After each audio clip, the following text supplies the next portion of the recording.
Hello friend, आज मैं आपके लिए आर्थिक परिदृश्य का तीसरा संस्करण लेके आई हूँ जो आपकी बीपीएससी पीटी परीक्षा के दृष्टिकोण से बहुत महत्वपूर्ण है। इसमें भारतीय आर्थिक हलचल के महत्वपूर्ण आंकड़ों का विश्लेषण करेंगे और भारतीय अर्थव्यवस्था स्वयं को कहाँ इंगित करती है, वैश्विक परिदृश्य में हम कहाँ हैं। आइए इसका विश्लेषण करते हैं। आप मेरे वीडियो को शुरू से अंत तक देखें। इसे सब्सक्राइब करना न भूलें क्योंकि मैं आपके लिए बहुत मेहनत करती हूँ। एक छोटा सा वीडियो बनाने में बहुत सारी जानकारी इकट्ठा करना पड़ता है, बहुत वक्त लगता है। सो आप मेरे मेहनत को अप्रिशिएट करें और मेरे चैनल को सब्सक्राइब करें, बेल आइकन पर क्लिक करें ताकि आपको मेरे सारे वीडियो के लेटेस्ट अपडेट मिलते रहें। इसे ज़्यादा से ज़्यादा शेयर करें, लाइक और कमेंट करते रहें। आपको कैसा वीडियो चाहिए ये आप अपने सुझाव हम तक पहुंचाते रहें। तो आइए देखते हैं हमारा पहला प्रश्न। फाइनेंशियल सर्विस कंपनी मूडीज के अनुसार चालू वित्त वर्ष 2020-2021 में भारत की ग्रोथ कितने प्रतिशत रह सकती है। फाइनेंशियल सर्विस कंपनी मूडीज जो है ये एक वित्तीय संस्था है। ऐसे ही अलग अलग वित्तीय संस्थान जो है वो अपने अनुमान चालू वित्त वर्ष के लिए बताते रहते हैं।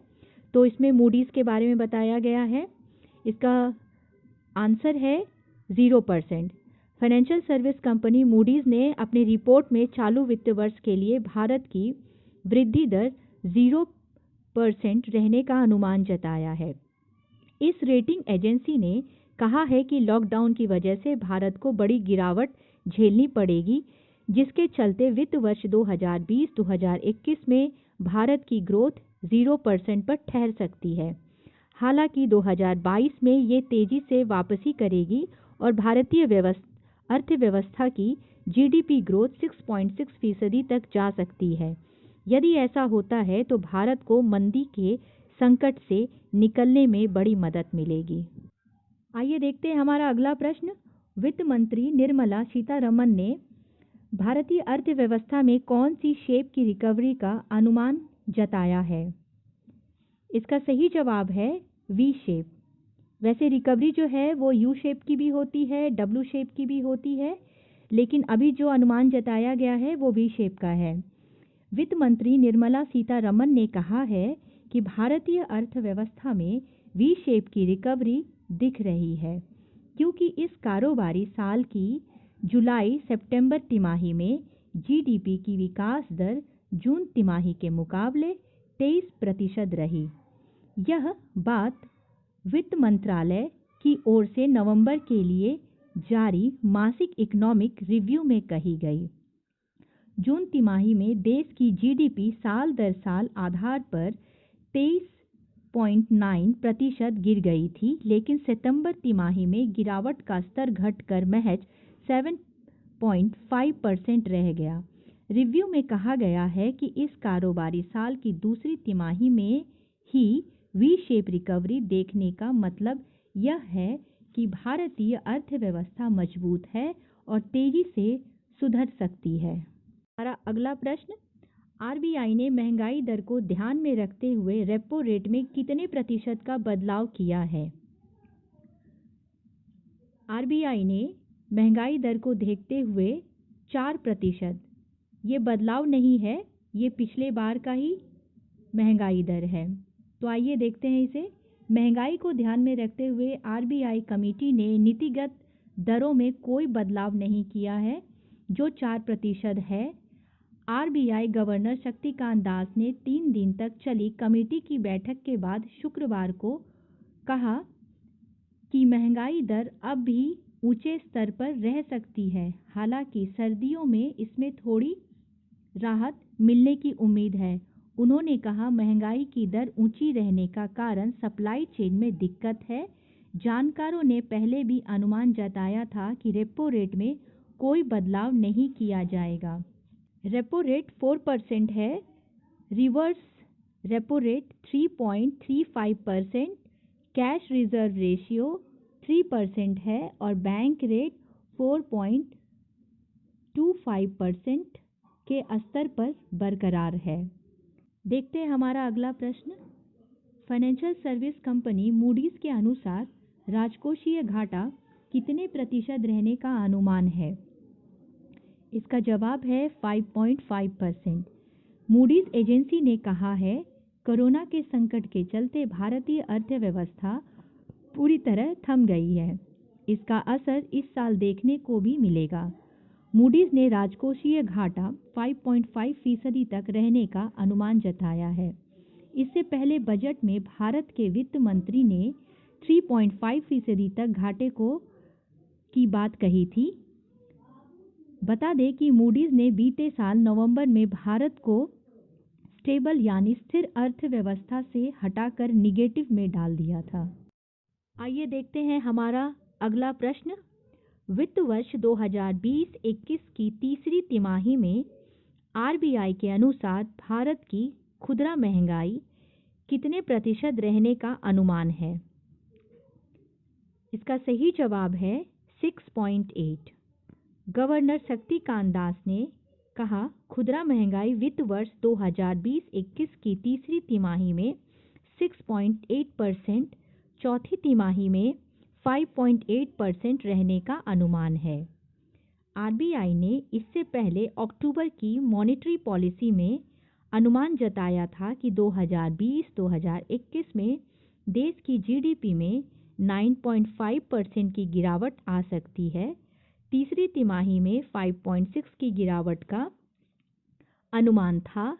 वही चौथी तिमाही में जीडीपी में 0.5% की बढ़त का अनुमान लगाया था। देखते हैं हमारा अगला प्रश्न। आरबीआई के अनुसार 2020-2021 में जीडीपी में कितने प्रतिशत की गिरावट का अनुमान है? इसका आंसर है 7.5%। आरबीआई गवर्नर शक्तिकांत दास ने कहा है 2020-2021 में जीडीपी का अनुमान बदल दिया गया है। अब इसमें 7.5% की गिरावट के आसार हैं। अक्टूबर में जीडीपी में 9.5% की गिरावट का अनुमान जताया गया था, यानी 2 महीने में गिरावट के अनुमान में 2% की कमी की गई है। शक्तिकांत दास ने इस कैलेंडर ईयर की अंतिम मॉनेटरी पॉलिसी को पेश करते समय यह भी कहा कि कॉमर्शियल और सहकारी बैंक इस साल कोई लाभांश नहीं देंगे, यानी वित्त वर्ष 2020-2021 में कोई डिविडेंड नहीं दिया जाएगा। सभी मुनाफे को अपने पास रखेंगे। नीतिगत दरों में कोई बदलाव नहीं किया गया है। सभी दरें अपरिवर्तित हैं। वास्तविक जीडीपी में 7.5 की गिरावट है। तीसरी तिमाही में 0.1% की ग्रोथ, चौथी तिमाही में 0.7% की ग्रोथ का अनुमान है। देखते हैं हमारा अगला प्रश्न। किस कंपनी ने देश का पहला 100 ऑक्टेन पेट्रोल लॉन्च किया है? इंडियन ऑयल कॉरपोरेशन ने देश का पहला 100 ऑक्टेन पेट्रोल लॉन्च किया है। इस कदम के साथ भारत इस श्रेष्ठ गुणवत्ता वाले ईंधन की आपूर्ति करने वाला चुनिंदा देशों में शामिल हो गया है। लॉन्चिंग के मौके पर पेट्रोलियम मंत्री धर्मेंद्र प्रधान ने कहा कि शुरुआती स्तर पर 100 शहर जैसे दिल्ली, गुड़गांव, नोएडा, आगरा, जयपुर, चंडीगढ़, लुधियाना, मुंबई, पुणे और अहमदाबाद में आईओसी के चुनिंदा आउटलेट पर XP 100 प्रीमियम पेट्रोल उपलब्ध होगा। दूसरे चरण में चेन्नई, बेंगलोर, हैदराबाद, कोच्चि और कोलकाता में XP 100 प्रीमियम पेट्रोल उपलब्ध कराया जाएगा। केंद्रीय मंत्री ने बताया कि इस प्रीमियम पेट्रोल का आईओसी की मथुरा स्थित रिफाइनरी में तैयार कर सभी शहरों में पहुंचाया जाएगा। ऑक्टेन रेटिंग से ईंधन की स्टेबिलिटी का पता चलता है। इससे यह निर्धारित होता है कि ईंधन किस हद तक नॉर्किक से बचाव कर सकता है। तो आइए देखते हैं ये 100 ऑक्टेन पेट्रोल क्या है। इंजन में ईंधन जलाते समय कई बार हवा और ईंधन का मिक्सचर निर्धारित इंजन पॉकेट के बाहर जलने लगता है। इस प्रक्रिया को नॉर्किंग या डेटोनेशन कहा जाता है। इससे गाड़ी की दक्षता पर असर पड़ता है और इंजन खराब होने का भी डर रहता है। ईंधन की गुणवत्ता जितनी बेहतर होती है, नॉकिंग उतनी ही कम होती है। ऑक्टेन नंबर इसी गुणवत्ता को मापने का पैमाना है। 100 ऑक्टेन पेट्रोल में नॉकिंग लगभग नहीं होता है। देखते हैं हमारा अगला प्रश्न। CMIE centre for monitoring Indian economic के मुताबिक नवंबर में बेरोजगारी दर कितनी दर बढ़ गई है? इसका सही जवाब है 6.51। आइए देखते हैं। Centre for monitoring Indian economic CMIE के मुताबिक नवंबर में बेरोजगारी दर 6.51% के स्तर पर पहुंच गई। सितंबर 2018 में यह दर 6.47% थी। इस साल अक्टूबर में बेरोजगारी दर 6.98% रही है। आइए देखते हैं हमारा अगला प्रश्न। जीएसटी क्षतिपूर्ति के लिए केंद्र सरकार द्वारा दिए गए 2 विकल्प में से विकल्प 1 को कितने राज्य व केंद्र शासित प्रदेशों ने स्वीकारा है? इसका सही जवाब है 26 राज्य, यानी 23 राज्य और 3 केंद्र शासित प्रदेश हैं। इस सप्ताह की शुरुआत में केरल और बंगाल ने भी जीएसटी क्षतिपूर्ति के लिए विकल्प 1 चुनने की सूचना केंद्र को दी थी। अब इस विकल्प को चुनने वाले राज्यों की संख्या 26 हो गई है। इसके अलावा 3 केंद्र शासित प्रदेश दिल्ली, जम्मू कश्मीर, पुडुचेरी ने भी विकल्प 1 को चुना है। केंद्र ने पहले ही राज्यों की ओर से 4 किस्तों में 24,000 करोड़ रुपए उधार दिए हैं। इसका बंटवारा 23 राज्य और 3 केंद्र शासित प्रदेशों में किया जा चुका है। उधारी के अगले चक्र से पंजाब, केरल और बंगाल की धनराशि मिलेगी। तो आइए देखते हैं विकल्प 1 क्या है, क्या सुविधाएं प्रदान की जाती हैं राज्यों को। विकल्प 1 चयन करने वाले राज्यों को जीएसटी क्षतिपूर्ति के लिए कर्ज लेने की विशेष सुविधा दी जाएगी। इस राज्यों को आत्मनिर्भर भारत मिशन के तहत राज्य घरेलू उत्पाद के 0.50% कर्ज की अंतिम किस्त लेने के लिए कोई शर्त पूरा करने की जरूरत नहीं होगी। आत्मनिर्भर भारत मिशन के तहत राज्यों को जीएसडीपी का कुल 2% उधार लेने की सुविधा है। पहले विकल्प स्वरूप राज्य को जीएसटी क्षतिपूर्ति के लिए विशेष माध्यम से 8,359 करोड़ रुपया मुहैया कराया जाएगा। देखते हैं हमारा अगला प्रश्न। पिछले महीने 27 नवंबर को विदेशी मुद्रा भंडार में कितने की गिरावट दर्ज की गई है? पिछले हफ्ते देश में उच्च जीवन काल छूने के बाद विदेशी मुद्रा भंडार 27 नवंबर को समाप्त सप्ताह में $469 मिलियन घटकर $574.821 बिलियन हो गया है, जो कि आरबीआई के आंकड़े से पता चलता है। 27 नवंबर को समाप्त सप्ताह में सोने का भंडार $822 मिलियन घटकर $35.192 अरब हो गया है। देखते हैं हमारा अगला प्रश्न। गोल्डमैन सेंसेक्स ने वित्त वर्ष 2020-21 में भारत की जीडीपी कितने प्रतिशत रहने का अनुमान जताया है? इसका सही जवाब है -10.3%। ये हमारे पूरे वीडियो का सार है। मुझे लगता है कि आपके परीक्षा के लिए बहुत इम्पोर्टेंट है, इसलिए सारे के सारे आंकड़ों को मैंने एक जगह ही डाल दिया है ताकि आप बहुत आराम से रिवीजन कर सकें। तो भारतीय अर्थव्यवस्था की चाल को देखते हैं 2020 में। तो अंत में रिवाइज कर लेते हैं भारतीय अर्थव्यवस्था की चाल 2020 में कैसी रही है। हमारी जीडीपी -9.5% अनुमानित है।